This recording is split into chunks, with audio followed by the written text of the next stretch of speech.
पहिलं तर सगळ्यांचं खूप खूप स्वागत आहे। मी अरुणा तुमच्या सर्वांचं स्वागत करते। आज आहे ना सकाळ सकाळी म्हटलं पहिल्यांदा चहाच घ्यायचा। मला तर ना उठल्याबरोबर पहिल्यांदा अंघोळ झाली ना चहाच लागतो, त्यामुळे चहा बनवला आणि मस्तपैकी चहा केला। आणि तोपर्यंत आई पण उठल्या होत्या, मग आई गेल्या अंघोळीला। तोपर्यंत म्हटलं त्यांना पण चहा ठेवायचा आणि त्यांना चहा ठेवेपर्यंत आहे ना काय भांडी बिंडी असतील ना किरकोळ तर ती पण घासून घ्यायची। तेवढ्यात आई आल्या अंघोळीसने, त्यांना चहा वगैरे दिला आणि म्हटलं आता दुसरी तयारी करायला लागायचं। पण माझं आमच्यात कसं असतंय, जेव्हा आई अंघोळीस येतात ना तर त्यांची तब्येत वगैरे बरी असली तर त्याच किचन हँडल करतात। मी शक्यतो तिकडे फिरकतच नाही।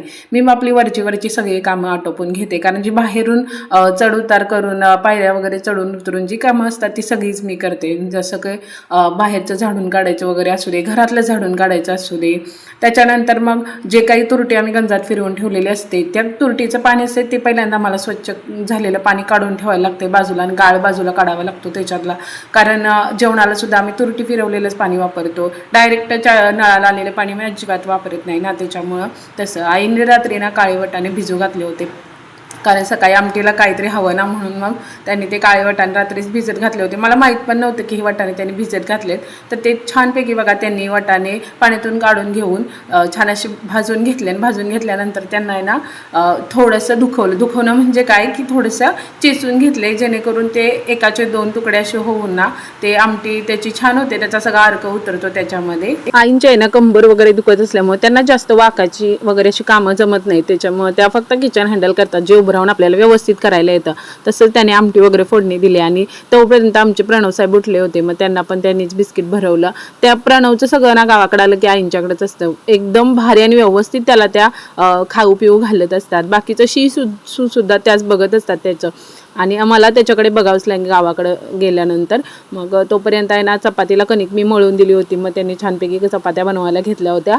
आणि आमच्यात कसं आहे, एकदा चहाचं भांडं खरकटं जर झालं दुधाने तर तो चहा म्हणजे आम्हीच घेतो, आणि आईंसाठी मग स्पेशल शेवटी आम्हाला चहा बनवायला लागतो। मग तसंच मी चहा मला घेतला बनवून, परत मी दुसरा चहा पण घेते बरं का, कारण पहिला चहानं माझं फक्त पोट भरत नाही, त्याच्यामुळे मी दुसरा चहा पण घेते।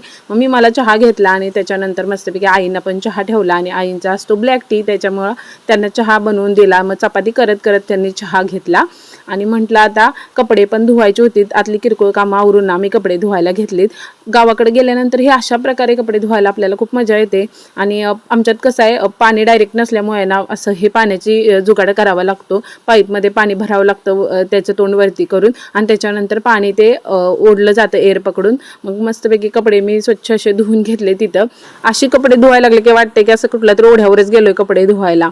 आणि आम्ही वॉशिंग मशीन असून सुद्धा वॉशिंग मशीनला लावतच नाही कपडे, फक्त ड्राय करायचे वॉशिंग मशीनमध्ये, आणि वॉशिंग मशीनमध्ये नंतर मी ड्राय करायला कपडे ठेवले।